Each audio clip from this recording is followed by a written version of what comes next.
Instructions make no sense. I will buy another one. I will buy another one. I'll buy 5 and smash 4 if I want to. Don't tell me what to do. Oh, go to your mothers. I don't give a shit.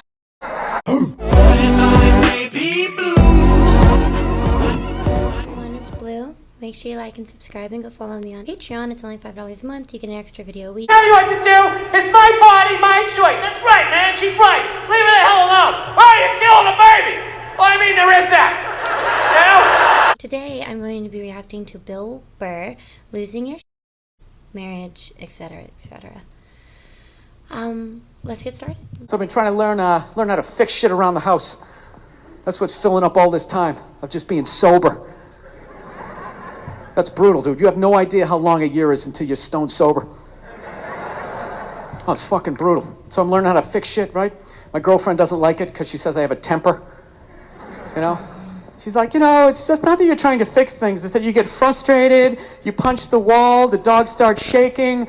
I just don't think it's a good idea. You know, you're a comedian. You should tell jokes. He's a plumber. He should plumb, right? Trying to explain to her that losing your shit is part of the process of fixing something. Right? Everybody does that. You buy, right? Yeah. You buy something at IKEA, you get halfway through putting it together, you're like, dude, where the fuck is the fucking... Oh, there it is. There it is. There it is. Well, honey, I didn't see it. I didn't see it. Why? You want to put it together? You want? Well, then you put it together. You put together this fucking particle board piece of fucking shit. Instructions make no sense. I will buy another one. I will buy another one. I'll buy fucking 5 and smash 4 if I want to. Don't tell me what to do. Oh, go to your mothers. I don't give a shit. Jesus Christ. Yeah, what story are you gonna tell? This one, right? Not the part about how I pay all the fucking bills, right? How was that uncalled for? How was that uncalled for? I wasn't even talking to you. I was talking to the fucking thing. I was talking to the fucking thing. I know what I said. I know what I said, okay? You don't need to tell me. I know what I said, yes. I am working on it. I am working on it, all right? Look, you think I want to be this guy? You think I want to be the guy who flips out about the fucking tables? I don't, okay? Oh my God. This isn't who I am. This is who I became. I think one of the funniest things about Bill Burr is that he's also good at making fun of himself, and one of those things is his temper. He has such a poor temper, and so it's funny that I kind of thought personally it was going to be a short bit, and it kind of just like doesn't end. I don't even think he's still done, but I had to pause to at least speak something on it because it's really, really funny. It just turned into like kind of losing your temper being part of the process. So now I feel like I'm in the middle of their marriage crisis. I also love the reference to the IKEA furniture because it's something that obviously everybody can relate to. I even relate to it myself. I mean, you put something like that together, maybe the instructions aren't that elaborate, or maybe you're missing one of those mini screws that they give you, like 40 screws or parts that they expect you to put together and keep track of during the whole process of putting it together. You're already on step, 9, and you're kind of realizing that, oh, this wasn't the piece I was supposed to use, which is why this is shorter, and I can't do step 9, so I have to undo everything to get back to step 3, and I can just imagine his frustration in the process that it takes. This isn't who I am. This is who I became, all right? I'm working through this shit. You didn't have to speak. Well, you do shit too, okay? You do shit too. Well, I thought you were going to your mother's. That's brutal. I hate having a temper, man. It's fucking embarrassing. You know? I don't know. I'm sick of women trying to... Every girl I ever date's always trying to fix me. It gets annoying after a while, you know? Like you're not out of your mind with all your fucking shoes. Right? What is that all about? I'm sick of this hypothetical perfect guy. Go get him. Go down to Applebee's. Let me know what you find. Okay? I've had it. I'm working. I'm trying. You go down and you get this Mr. Even-keeled all the time with his little fucking sport coat, right?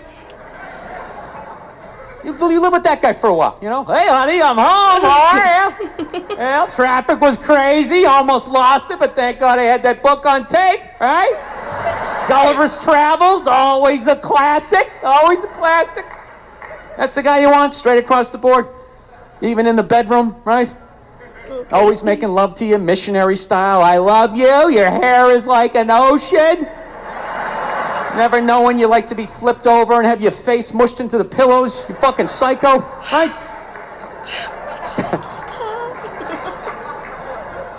Nah, she's right. She's always right.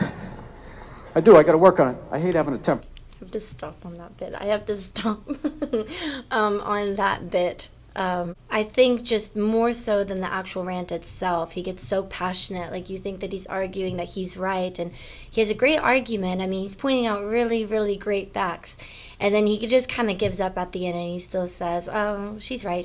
Like, I know I have a temper. Everything that I'm saying is just out of anger. Never mind. She's gonna win anyway, so whatever. She's right. I like the comparison to this clean-cut, sport jacket-wearing guy who you may find at Applebee's, who's supposedly perfect and boring because he doesn't have a temper and he's just always nice, appropriate, whatever. And the comparison that Bill Burr has to himself to this guy is so, so funny. He talks about even in the bedroom how the guy's probably just missionary, like, oh, you're so beautiful, your hair is like an ocean. It's just so funny how he paints a picture and gives you enough details to feel like you can imagine what he's saying so easily. I gotta work on it. I hate having a temper. You know, I don't know if it's hereditary. I don't know if it's part of the country I'm from. I've always snapped. You know? My dad was like that. My dad's the greatest dude I ever met in my life. And he had a temper. Anytime anything broke in the house, 5 minutes into fixing it, he was bitching about his marriage. It was hilarious. He'd see something broke. Oh, Christ, will you look at that? God damn it, Billy, give me that fucking screwdriver. I swear to God, I don't know what the fuck I ever got married for. 13 goddamn years of this shit. You're a bitch, lady! You've been a bitch for years! Give me the pliers. Yeah, most guys would have left by now. That was one of his catchphrases. Most guys would have left by now, and you don't know how fucking good you got it, lady! Yeah, when I was a kid, I thought he was nuts. Then I got older, you know, started dating. I realized, this guy's making a lot of good points. He's not expressing them in the healthiest of ways. I gotta be honest with you, Oh gosh, that's so funny how you just grow up, and I don't know. I think there's a lot of moments where you just don't get adults or people who are simply older than you, or people who have been in a situation that you haven't. Most being kids, not understanding marriage and having children and owning a home. But he starts getting older and just more jaded, having to deal with like women who keep trying to fix him or just do stupid stuff. And it's funny because he's admitting that he's not like turning into his father, but kind of sort of at least seeing where he's coming from. Like, oh, maybe you weren't that crazy. I don't know. Whatever. Like, I get it now. I gotta be honest with you. I'm kind of like jealous of the way my dad gets to talk to my mom sometimes. You know? Where are all those old school women you can just take your day out on? You know? When did they stop making those angels? Who just knew it had nothing to do with them. They just sit there and let you blow out the lines, right? What a luxury. Right? To fail all day, you come home and download all your insecurities on this other person. How was your day? How the fuck was your day? I'm out here making decisions. Take these kids away from me. Give me a goddamn drink. Oh, with the tears.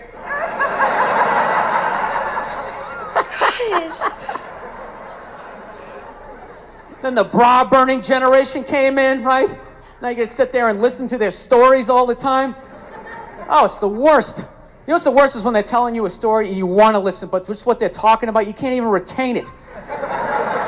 So I was supposed to go out to lunch with Jennifer. I'm all ready to do that. I show up, she's there with Susan. She knows I hate Susan. I look like shit. Susan's been going to the gym. I mean, at that point, your head is like a newborn baby. You're trying to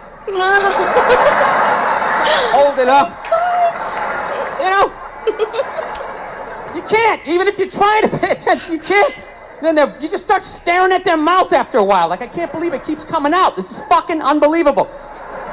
He's like, it starts fading off. You start thinking about your own life, right? Why did I take Nebraska given 28? What the fuck is wrong with me? It's an away game. All of a sudden her voice goes, it goes up, right? I'm like, ah, fuck, that was a question. All right, now what do? Can't say yes, you can't say no, you gotta come with something neutral. What the fuck are you gonna do? What are you gonna do? It is what it is. You put one foot in front of the other, and you know, halftime adjustments. Got nothing. Oh gosh, I wanted to wait for his answer, like his generic, just what's your go-to after that? Like, did she ask, are you listening? He can already tell that she asked a question. That's just so funny. He's totally been in the situation so many times because he like knows that marker of just daydreaming or zoning out and like nodding off and, oh, she's looking at me that certain way, and I could tell the pitch in her voice changed. She asked me a question, and you're just trying to come up with something so generic like, oh yeah, that's ridiculous. Like, what is that, like your go-to? Or it's just so funny. You described it so well. And then she sounded like this little like gremlin or little barking dog, just like a cartoon character. How he was doing his little eyebrow thing and the voice. Oh my god, he's so funny. Like, he's just, I really liked that bit. Halftime adjustments. Got nothing. No. I don't want to make my dad out like a psycho, man. My dad's the best dude I know, man. But, you know, I understand him, though. You know, he's like the exact opposite of me. You know, I planned out my life a little more, right? That's why I never got married. Never thought about getting married. It just looked horrific. It looked really difficult. It looked like a lot of them failed. Then if you had a kid, you have that whole weird situation, right? You got this thing that half looks like you, half looks like somebody you used to love and now want to slap the shit out of, right? Oh, no. Kid's coming up to the walk, you're like, son, just look to the right a little. Let me just kind of cheat, but Dad, I want to look at you. It's brutal. My dad was the exact opposite. Fell in love, got married, just started having kids. Had 5 kids by the time he was 33. Pre-Oprah, pre-Dr. Phil, pre-chicken soup for the holy fuck. I got 5 kids. I don't even know who I am yet. The pressure of that, feeding all those kids, man, I'm telling you. Every 3-4 days, he would just snap out of nowhere, you know? Can you pass the salt? Ah, you fucking bitch, out the fucking bullshit! Boom, he'd slam the door. Have the car in 3rd gear by the time we got it to the end of the driveway. My mother would always do the exact same shit. Just lock the door behind him, turn around, look at the kids, and just be like, man, he's just crazy. He's just a crazy person. What is wrong with him? 8 hours later, he'd show up, no apology. She'd have dinner ready. She messed it up, he'd give her a rough time. Christ, you cooked the shit out of it! I don't know. I think I'll be a good dad, though. You know? I do. Oh gosh, that's how it ends? Oh, that's... yes. His poor mother. That's so funny. Not literally poor mother. It's just so funny how she just, I guess, blocked it out a little bit and was like, he's just crazy. I don't watch a lot of comedy, but from the comedy that I do see, a lot of comedians are funny because they're like specifically kind of outlandish and they exaggerate things or they're not clearly being literal. But I think the thing that I really like about Bill Burr is that he's so accurate and spot on things and makes them funny. It's like real situations and real things that are relatable, and he's so good at twisting it to make you find it humorous, and I think that that takes a lot of talent. Not having to over exaggerate or be way over the top with things that are clearly not true. He talks about things that probably are and just kind of twists it in a very comedic way. I've been enjoying watching Bill Burr and even Joe Rogan podcasts so much more lately and branching out to new things to watch. So if you guys have any more suggestions for Bill Burr or even other comedians, then please let me know in the comments below. Thank you so much for watching.